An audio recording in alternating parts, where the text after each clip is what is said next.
Good morning, everyone. Welcome to Sports Shorts Daily. Ronnie Rance alongside Tommy Chrysan here on this Monday morning edition of Sports Shorts Daily, presented by LeBear's Casino. TK's over at Court Street Cafe in the downtown Port Allen, just 5 minutes across the Mississippi River Bridge from Baton Rouge. And I am in an undisclosed location presented by the Louisiana Sports Hall of Fame Foundation. We are presented by LeBear's, where it was an awesome time watching the LSU game on Saturday. We did our Sports Shorts radio show on 104.5 from 9 to 11 Saturday morning, and then watched the game there. Dave Beckwith and myself had lunch and hung out. Yes, Derry did eat, believe it or not. If you tune into our radio show, you know that is not something you see every day. But we had a great time over there, folks cheering for the Tigers, and LSU put on a performance that was spectacular. And that has led to LSU now being an 18-point favorite over Arkansas this Saturday night at 6 o'clock in Tiger Stadium, as Arkansas lost by 8 to BYU. Let's bring in TK. Tommy, first off, hard to be better in the first half than what Daniels and Neighbors were. I mean, this was reminiscent of Rohan Davey kind of performance at Alabama. This was, Jamar Chase had 3 200-plus yard receiving games. Malik Neighbors is now on that list as well. Well, it was very impressive. It's the Jaden Daniels everybody hoped they would see. It was the football team everybody hoped they would see. And they were better than Mississippi State from the coin toss on, okay? There was never a thought on that day that, okay, State can crawl back in this thing. Maybe they can get a rally. In spite of that 50-yard run up the sideline, which, that's going to happen. I mean, it's football. But LSU was dominating. I think they answered some of the questions that we didn't get, particularly in the second half against Florida State. And, hard to answer questions against Grambling. But their numbers, Ronnie, nationwide, and it's skewed a little bit because of the big numbers of Grambling, but you throw in what they did to Mississippi State on the road. And, they're in the top categories of all offensive stats. Jaden Daniels, Malik Neighbors. Diggs ran the ball like crazy. Defense played. Harold Perkins is back to being Harold Perkins. At least the coaches recognize that move to put him inside was not the correct thing for the team. So it was just a dominating performance, much better than Mississippi State. Unfortunately, Ronnie, next year LSU doesn't play Mississippi State. That's going to be the first time in like 80-something years that's not going to work because of the new schedule, Texas, Oklahoma, et cetera. But, a lot of great stories of LSU, Mississippi State over the year. And they'll play again at some point. But LSU was the better football team. And I think them and Ole Miss are the cream of the crop in the SEC West. Ole Miss got to go into Tuscaloosa this week. I don't think it'll be a problem. And if it's not a problem, then certainly that LSU Ole Miss game the following week could be for the SEC West. I know we don't like to jump too far ahead, but I'm just being real.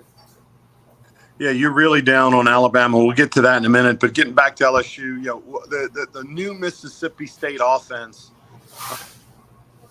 now that Mike, Leach is no longer with us, and they've tweaked it, and they've kind of gone to a more run first, pass second approach, just doesn't work because of the personnel that much of a holdover from last year or what. But Will Rogers and that passing attack had no chance against LSU.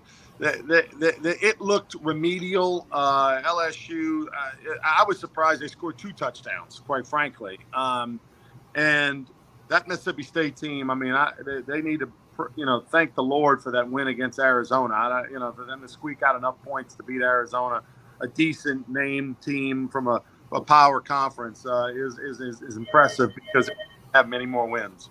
Well, Will Rogers, for lack of a better label, is an air raid quarterback. He's a get the ball out of his hand, throw it underneath, crossing routes. We all know what it looks like. And to not try to morph him into something else is handcuffing that offense. Zach Arnett, it's his decision. He's the head coach. But, they got some issues that they just – I don't know. It's going to be crazy. It's kind of if it's not broke, don't fix it. The untimely death of Mike Leach. And I know Arnett wants to put his own stamp and put his own stuff on the program, fingerprint, but, it didn't work. Like you said, they're lucky to beat Arizona. We beat Southeastern. You knew that was going to happen. And they got dominated. They didn't get beat by LSU. They got dominated by LSU for 60 minutes. Jaden Daniels and the Malik Neighbors comment. Of course, Jaden Daniels didn't play the last 10 minutes or whatever of the game. I mean, so, the numbers, as good as they were, 80, 85% passing completion, whatever, that could have even been better. But the thing that they did that they didn't do, it felt like, in game one against Florida State was they took some shots. They pushed the ball down the field. They threw the ball beyond, the underneath stuff. And none bigger than the fourth down play where they threw the fade route for a touchdown down the sidelines. I mean, that took some big stones to call that play, took some big stones to execute it. But to me, when we saw them the last 5-6 games of the year last year with Daniel starting to put up the big numbers and become dominant was when he took a few shots. You combine that with the fact he's got the ability to get you 50 to 75 yards a game on the ground, running the football, like that's a combination. He had about 400 yards total offense. I mean, that's something he can do if you turn him loose a little bit and let him take some shots. I agree with you completely. I mean, he's got a good enough arm to do that. He's got the receivers. If the line can block for him, then that's a good recipe. I mean, for the success. And and big. I'll be honest with you. I didn't think the line would be that big for Arkansas. I was thinking 11, 12, maybe 13, and it opened at 17 and a half. Quickly jumped to 18. So. We always look at all that stuff, and sometimes we're right, sometimes we're wrong. But I really did not expect to hear 18 points, even though LSU's at home. Because that Henderson quarterback for Arkansas, he's good. And LSU Arkansas have been known to have a backyard fight brawl. So I don't know, but the wise guys are smarter than me. For the sake of shows and stuff like that, Tommy, I'm going to make predictions. But when it comes to my own personal health, I'm not betting on Saints games and LSU games this year. That's my new plan because I want to be able to enjoy it. I want to like last week when the Saints won by 1. Well, you'd have lost the bet if you bet on the Saints. I don't want to be like Saints won, but damn it, they only won by 1. No, I want them to win by a half. Whatever. 15.5 to 15, if that was possible. I just want the win. So that's my new approach this year is to take Saints games and LSU games. Yeah, I'll give you my opinion. Here's what I think is going to happen, but I'm not putting my money where my mouth is. And you know what that means? That means I'm going to be right a lot more than I'm wrong. Well, and I lost on the Saints last week, and I bet them this morning at -3. I was looking all weekend, maybe hoping to drop it down to 2.5, and you can get 2.5 if you laid $1.40 instead of $1.10. I said, no, I'm gonna go 3, and maybe I'll push with the field goal. I know 3 is one of them hot numbers, but I really like the Saints to win tonight. Ronnie, the Saints have not been 2-0 in 10 years. 10 years since the Saints have started the season 2-0. Wow, I was shocked when I read that. I mean, I'm kind of shocked today, but so I think they're going to get the job done. I really do. You know who else is 2-0? The Tampa Bucks and the Atlanta Falcons.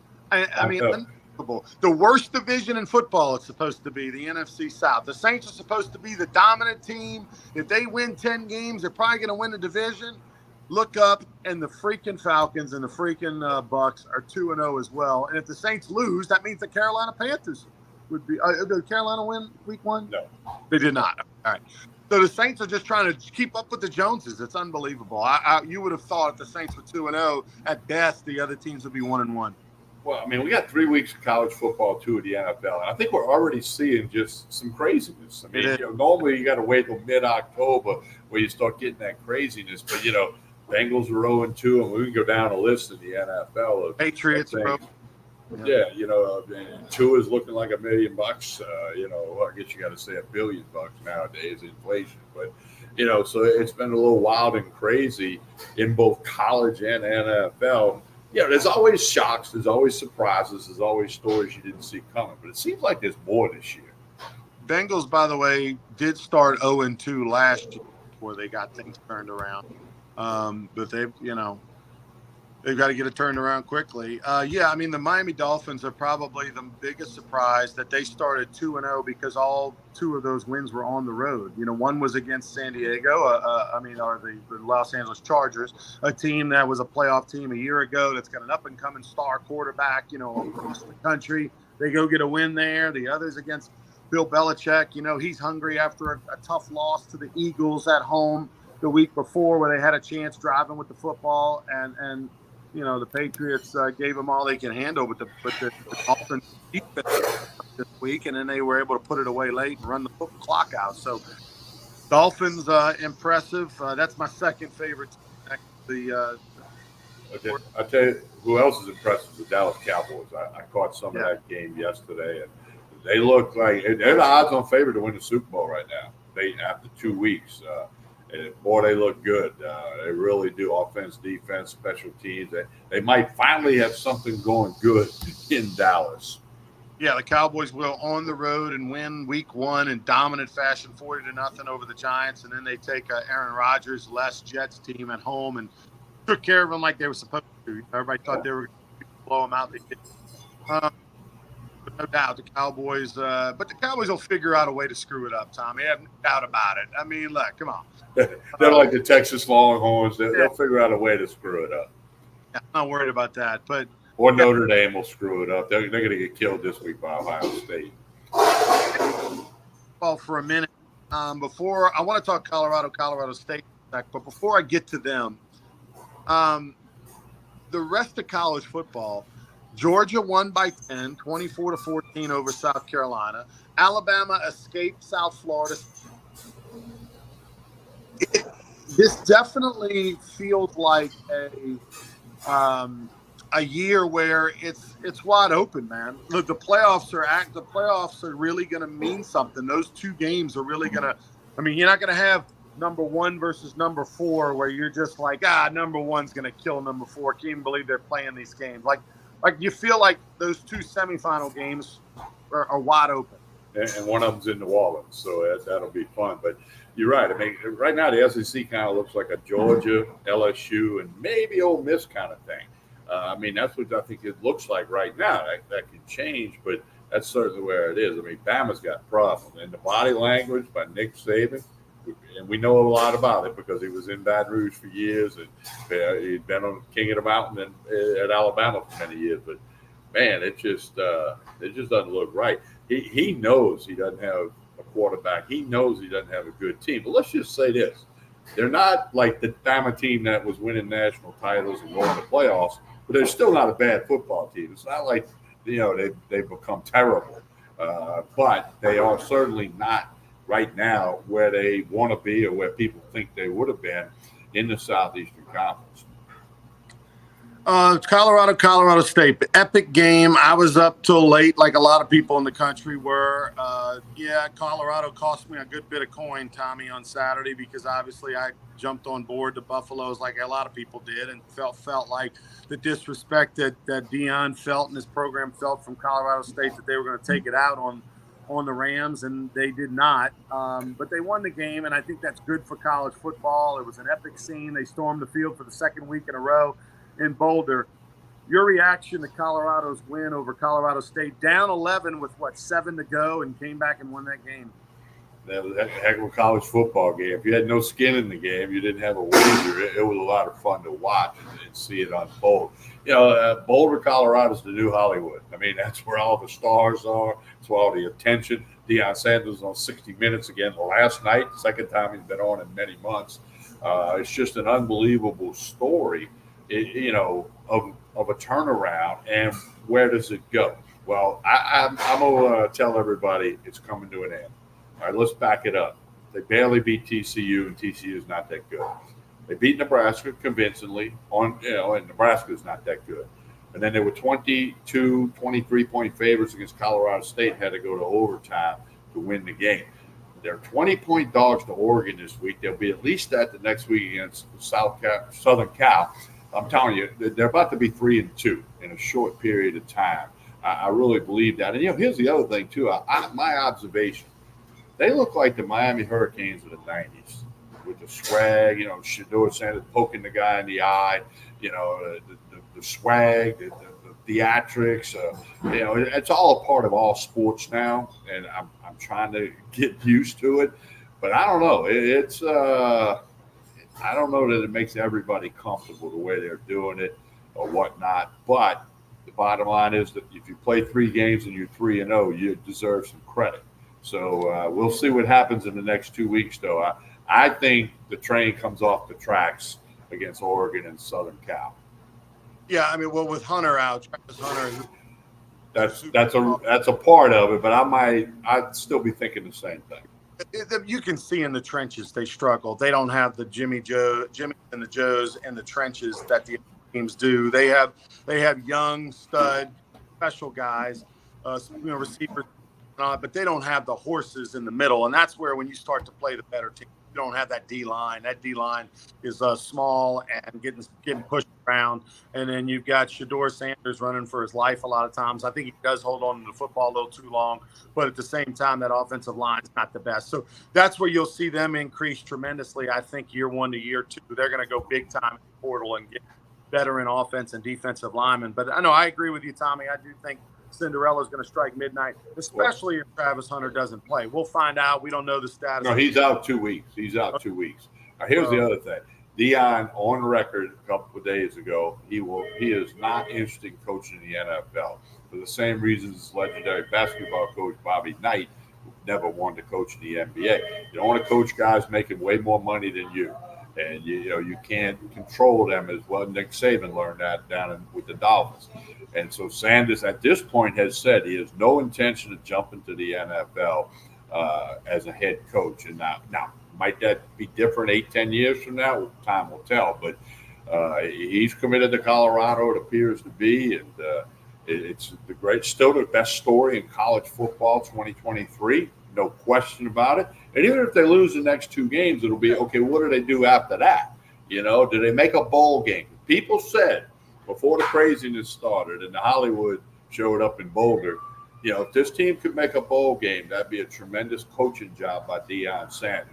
Win 6 games. Now they're halfway there to being bowl eligible, but the schedule changes a pretty good bit. And how can they keep riding that momentum and that high? We all know in sports, it's hard to fathom. You can't get up every single game in any sport. It's tough to do. And those that do it win national championships or they're in the playoff. But we'll see. It's still going to be the story of college football. We'll see. Tommy and I both like the Saints to cover the -3 tonight over against the 6 o'clock tonight. Tommy, tell us about Port Allen before we get out of here. Court Street Cafe, breakfast, lunch, dinner, red beans and rice, the Monday thing for lunch today. Full service bar, it's right behind me. They'll have LSU on this Saturday night, paired up with steak night. Jason and the staff do a super job here. A couple of minutes over the bridge, 805 Court Street in Port Allen. Connect on Facebook and Instagram. You'll be glad you did. And it's good folks over here. We want you to patronize them if you've not done so already. All right, for Tommy Christ and I'm Ronnie Rance. Please like and share this video. Back on Wednesday morning to talk a little more sports with you. You've been listening and watching Sports Shorts Daily, presented by the good folks over at LeBear's Casino, where they'll be rocking and rolling tonight for the Saints game.